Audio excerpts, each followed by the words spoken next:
Neapolitan pizza, also known as Naples-style pizza, is a style of pizza made with tomatoes and mozzarella cheese. The tomatoes must be either San Marzano tomatoes or Pomodorini del Pianolo del Vesuvio, which grow on the volcanic plains to the south of Mount Vesuvius. The cheese must be mozzarella di bufala campana, a protected designation of origin cheese made with the milk from water buffalo raised in the marshlands of Campania and Lazio in a semi-wild state. Citation needed, clarification needed, or fior di latte. A cow's milk mozzarella created according to the procedure for which it was registered as a traditional specialty. Guaranteed pizza napolitana is a TSG product in the European Union and the United Kingdom, and the art of its making is included on UNESCO's list of intangible cultural heritage. Recipe.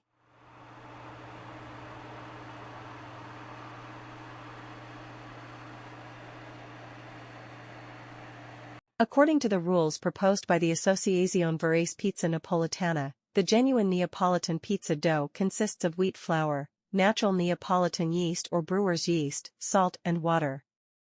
The dough is always fat-free and sugar-free. The regulations specify that the dough must be made primarily from a medium-strength finely ground wheat flour, with no more than 20% of the flour being strong flour. Since the end of World War II in Italy, when strong flour was imported from Canada as part of the Marshall Plan, this strong flour has been called Manitoba flour. The dough must be kneaded by hand or with a low-speed mixer.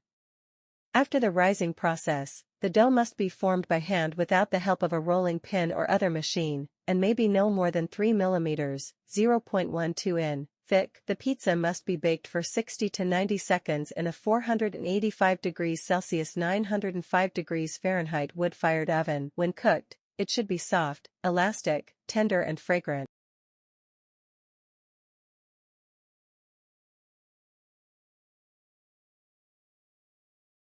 The birth of Neapolitan pizza. Pizza as we know it today, dough topped with tomatoes and cheese, was invented in Naples. Before the 1700s, flatbreads existed but were never topped with tomatoes, which is now a defining characteristic of pizza.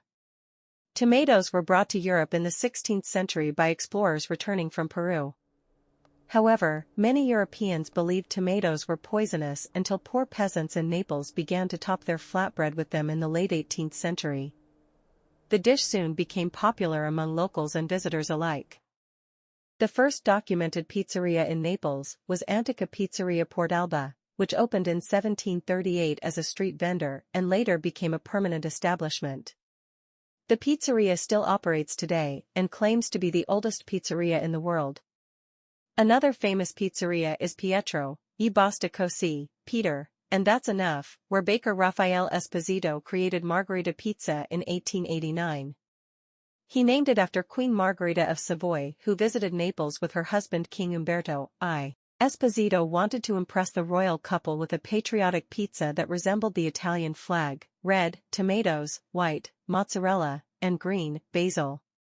The Queen loved it so much that she wrote him a letter of appreciation.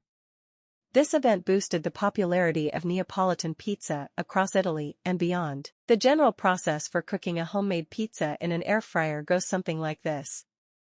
Cook crust in the air fryer for 3 minutes. Pre-cooking the crust will help to give you a crispy bottom without overcooking the toppings. Assemble pizza in the air fryer. Given how most air fryers are structured, it would be too difficult to make a pizza, then transfer it into the air frying basket. Keep the pre-cooked dough in the air fryer, then you can add the toppings. If your air fryer is shaped with a front opening door, like a mini oven, you may be able to assemble the pizza outside of the air fryer. Cook at 375 degrees Fahrenheit for about 7 minutes, or until the crust is golden brown and cheese has melted. Eat after letting the pizza cool. It'll be piping hot. Air fryer does a fantastic job at crisping things up. So when it comes to air fryer pizza, you can expect a nice golden crust and perfectly crispy pepperoni, two very important components of a yummy pizza. It also melts the cheese beautifully. Pizza dough. I've only used my 1-hour dough recipe for this since it's so quick and easy, but if you have your own trusted recipe, you could use that, or even store-bought. You'll want to divide it for your personal pizzas. Olive oil. Brushing the crust with some olive oil creates a nice golden crust. You'll also want to lightly grease the bottom of the air fryer basket with some oil. Pizza sauce. Unless you're making a white or pesto pizza, we tend to stick to our simple marinara.